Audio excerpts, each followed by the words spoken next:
To tell you the truth, I never think about the subject of what I'm doing. I only think about the quality of what I'm doing. So for me, making music is like a form of religion for me, because it soothes the heart and increases the pleasure of the brain.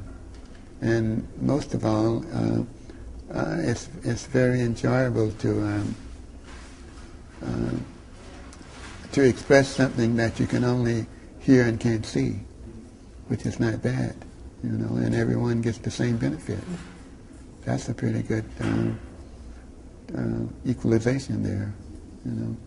Plus, I've been playing music so long, it's that my real concern for the things that I would like to perfect in music is to heal the suffering, the pain, and the what is it called? When you're lonely. Solitude. Yeah, solitude, and when you are depressed. Music seems to be a very good dose of light that cause people to feel a lot better. And I think improvising is even freer because everyone gets a different feeling from improvising. It's not different where everyone is hearing the same movements, you know, because in the music that I do, I write out all the music, but I write everyone a different part so they can make a contribution to the whole. For me, I mean, I don't call it composing. I think I've been calling it sound grammar, and for a better technical part, I call it homiletics, you know. Especially with the title of the new album being Sound Grammar. For those who are new to your music, yes. Can you do the explanation of sort of this theory, this approach that you've developed? Well, between language,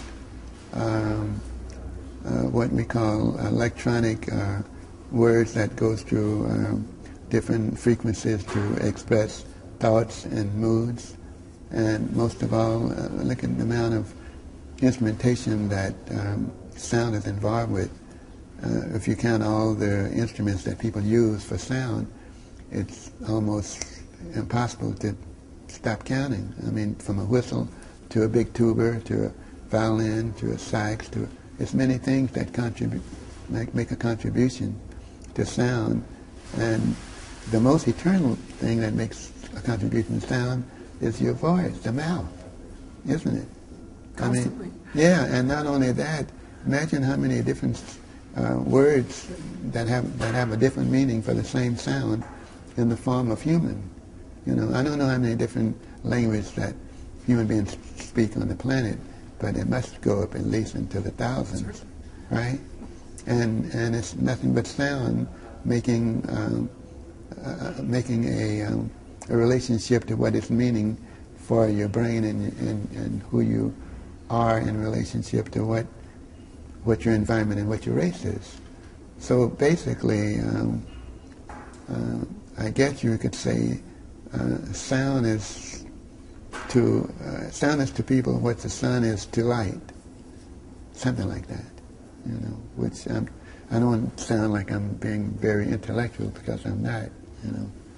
But from the fact that I have been in this business for a long time, and this is a moment of many moments that I've had, and I'm always trying to make sure that they become beneficial by not taking up all your time to say something that doesn't mean anything, or to say something that someone is going to hear it that might be more interested in doing something they haven't thought about.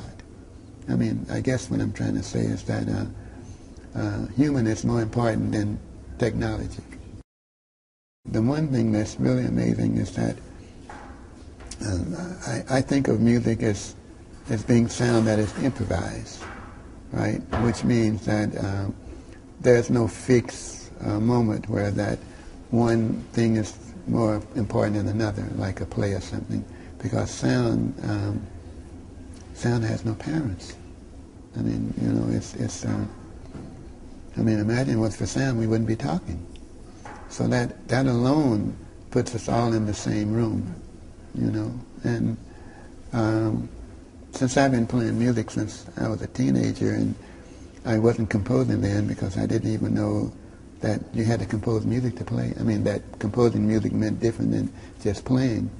And since I have lived to become this age, I'm beginning to realize that time hasn't changed the meaning of anything that has to do with sound. Because sound, imagine, what is sound? It's something that you hear, right? I mean, is it air? What do you think it is? Well, you start to say that it's you know that it's movement of air and that, but when if it's percussive or if it's a different thing too. How to make it active is one thing, but what is it in relationship to being in the form that it's in, as far as it's obviously it's invisible, but it's not inaudible, right? And not only that, but imagine, look at what we are as human beings. We all have a different voice, and we all express things with a different tone. And sound allows that to happen, which means sound has a very important part in the human genome, something like that. You know, and music just is a rest period to enjoy it, coming at you without any device other than your ears. I prefer to think of sound as a form of invisible emotion, you know, and the depth has no limit. You know, it brings tears, it brings smiles, it brings anger, it brings all kinds of moods, you know, and yet it itself is not having any damage, you know.